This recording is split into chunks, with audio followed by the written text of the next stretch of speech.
Hello दोस्तों, मैं उषा शर्मा आज आपके लिए लेकर आई हूँ एक ऐसी कहानी जो शायद आपको अंदर तक झकझोर दे और सोचने पर मजबूर करे। आज मैं जो कहानी लेकर आई हूँ उसे लिखा है विद्या शर्मा जी ने और कहानी है वैदेही। तो आइए इस कहानी को सुनते हैं। शाम होने को आई पर वैदेही का कहीं कुछ पता न चला। मोबाइल भी था पर कोई और रास्ता नज़र नहीं आ रहा था। पूरा घर मानो ठहर सा गया था। 25 सालों से सुबह 5 बजे से रात 11 बजे तक उसकी आवाज़ हर किसी की ज़िंदगी में दस्तक दे रही थी। किसी की टाई नहीं मिलती, किसी का नाश्ता लेट होता, किसी की दवाई तो किसी का टिफ़िन। हर ज़ुबान पर बस एक ही नाम होता, वैदेही, वैदेही और वैदेही। सुबह 5 बजने से पहले ही घर में उसकी स्वर लहरियाँ बिखर जाती। कभी किसी का जागना तो कभी किसी की चाय का वक्त। और आज वह नहीं है तो मानो पूरा घर साए साए कर रहा था। वैदेही के पति हार कर पुलिस स्टेशन की ओर चल दिए। अब तक वैदेही की बेटी चारू भी शाम होते होते घर आ पहुंची थी। बेटा अभी और बहू सिमरन पहले से ही मौजूद थे। बेटी की शादी हुए अभी 1 महीना ही हुआ था, जबकि बेटे अभी की शादी पिछले साल ही हुई थी और वह अपनी पत्नी के साथ बेंगलुरु में रहता था। सब हैरान परेशान, सबकी ज़ुबान पर एक ही सवाल था कि वैदेही कहाँ गई और क्यों गई। ना कोई लड़ाई, ना झगड़ा, ना किसी से कोई अनबन। ऐसी कोई बात निकल कर नहीं आ रही थी जिससे कुछ पता चलता। परिवार के सभी लोग इकट्ठा थे, उसी की बात, उसी की अच्छाइयों को याद कर रहे थे। इतने सालों में कभी किसी से कोई झगड़ा नहीं, क्योंकि सरस बहुत गुस्सैल स्वभाव के थे। पर वैदेही कभी सरस से झगड़ती नहीं, चुपचाप सुन लेती और चुप करके रो लेती। बच्चों को भी बड़े प्यार से पाला, सारी गृहस्थी को, हर रिश्ते को बड़े प्यार से संभाला, कोई शिकायत का मौका नहीं दिया। पर आज अचानक से जाने क्या हो गया, किसी को कुछ समझ नहीं आ रहा था। वहाँ पुलिस स्टेशन में रिपोर्ट लिखाने पहुँचे वैदेही के पति पुलिस ने कुछ औपचारिक सवाल पूछे, जैसे कि उनका आपस का कोई मनमुटाव या किसी बाहरी व्यक्ति से कोई झगड़ा तो नहीं। पर उसने नामे सर हिला दिया। सरस किसी बुत की तरह खड़े रहे। वैदेही के पति सरस वैसे तो दिन में कई दफ़ा वैदेही को लेक्चर दे देते थे, कभी वजह होती थी और कभी बेवजह। वैदेही किसी और के गुस्से का शिकार होती जाती, पर आज वह निशब्द थे, समझ नहीं पा रहे थे कि कैसे रिएक्ट करें। उन्हें आज भी वैदेही पर बहुत गुस्सा आ रहा था, पर करे भी तो क्या करें। घर में पसरा सन्नाटा उनके मन में विचारों का चक्रवात उठा रहा था।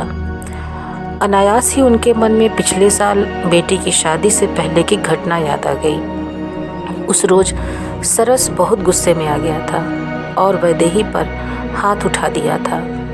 बात बस इतनी थी कि सरस के कपड़े प्रेस नहीं थे।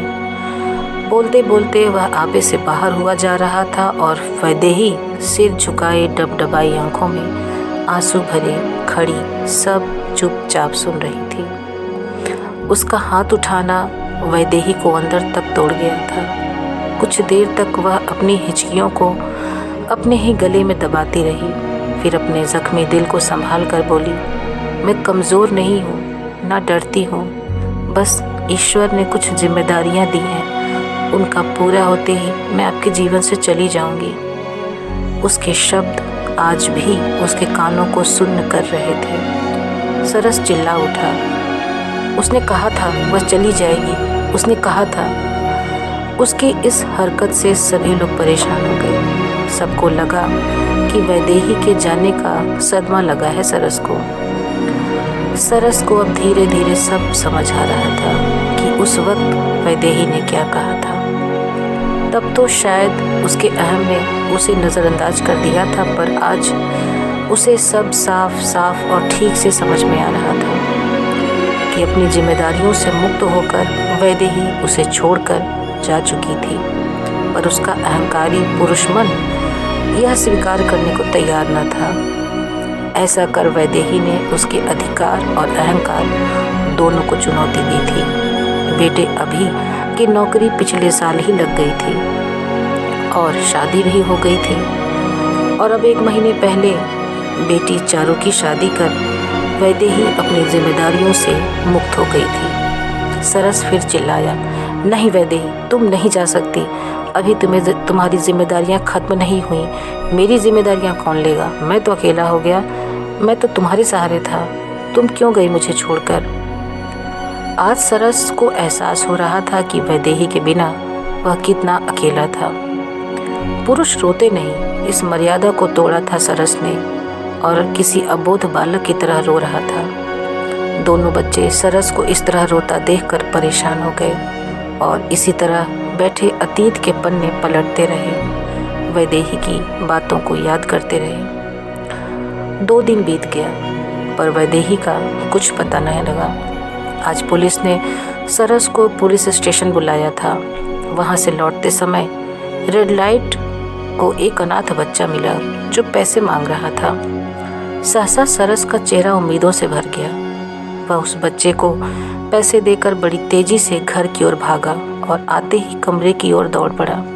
सब हैरान थे कि क्या हुआ। सरस अलमारी में कुछ ढूंढने लगे। एक एक कर सारा सामान उलट पलट दिया। बड़ी कोशिशों के बाद उसे एक छोटा सा लिफाफा मिला, जिसे देखकर वह ऐसे खुश हुआ मानो वो कोई लिफाफा नहीं, सीधे वैदेही मिल गई हो। उसमें एक अनाथालय का पता लिखा था। सरस को याद आया कि कई साल पहले वैदेही ने कहा था कि वह अनाथ बच्चों के लिए कुछ करना चाहती है, उनकी मदद करना चाहती है, पर सरस ने उसका मजाक उड़ाते हुए उसकी मदद करने से इनकार कर दिया था और कहा था कि चुपचाप जिस तरह चल रहा है चलने दो और घर संभालती रहो। इन तमाम के पचड़ों में मत पड़ो, यह सब तुम्हारे बस की बात नहीं। वह उन बातों को याद कर आंसुओं से सराबोर हो गया और वैदेही को याद करने लगा। अभी और चारू ने पूछा, पापा क्या हुआ? माँ का पता चला क्या? वह बिना कुछ कहे घर से बाहर निकल गया। किसी को कुछ समझ नहीं आया। करीब 2 घंटे बाद सरस का फ़ोन आया। पापा कहाँ हो? पता है हम सब कितने परेशान हो गए हैं। यह सुनकर सरस की आवाज़ आई, बेटा मैं मुंबई जा रहा हूँ, जल्दी ही लौटूंगा, परेशान मत हो। इससे पहले कि अभी कुछ और पूछता फ़ोन कट गया। उसने फिर से फ़ोन मिलाया तो फ़ोन स्विच ऑफ आने लगा। 2 दिन का सफ़र तय करके सरस लिफाफे में लिखे पते पर पहुंच गया। यह पता था मुंबई की एक अनाथालय का। खुशी, घबराहट, डर और जाने कितने भाव उसके चेहरे पर एक साथ आ जा रहे थे। पर सरस की बेचैनी कुछ ही देर की थी, क्योंकि थोड़ी देर में उसे वैदेही दिख गई। वह कुछ बच्चों को पढ़ा रही थी जो कि उसी अनाथालय के थे। उसे देखकर सरस का मन खिल गया, जैसे किसी बच्चे का खिलौना उसे वापस मिल जाए। पर अगले ही पल उसके चेहरे पर डर के भाव उभर आए। पता नहीं वैदेही उसे माफ़ करेगी कि नहीं, पर उसे अपनी गलती का एहसास हो चुका था, इसलिए वैदेही की हर सज़ा मानने को तैयार था। उधर वैदेही को जब पता चला कि सरस आया है तो उससे मिलने आई।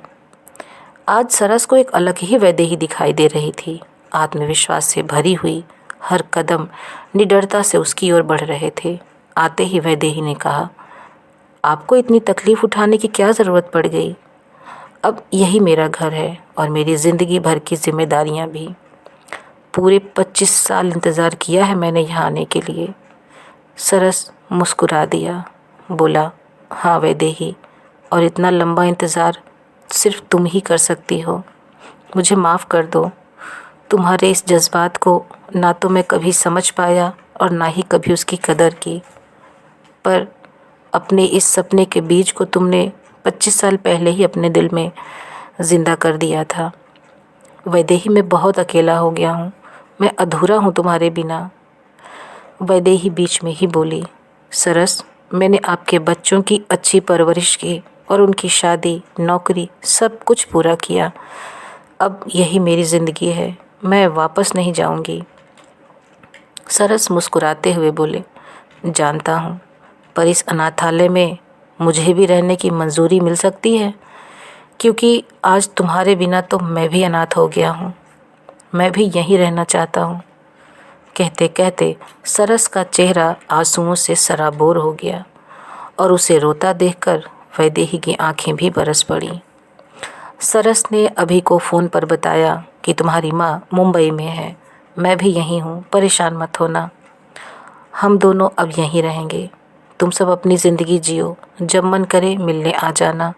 हम दोनों मिल गए हैं। यह सुन अभी बहुत खुश हुआ। अब सरस और वैदेही दोनों ही उस अनाथालय में रहने लगे और बच्चों की सेवा करने लगे, जो कि वैदेही हमेशा से चाहती थी, पर परिवार की जिम्मेदारी और सरस के गुस्से की वजह से कभी ना कर पाई। क्योंकि सरस हमेशा कहते कि घर की जिम्मेदारी तो पूरी होती नहीं, उनका भला क्या करोगी, तुम्हारे बस का कुछ नहीं, और वह मन मार के रह जाती। पर मन ही मन उसने फैसला ले लिया था।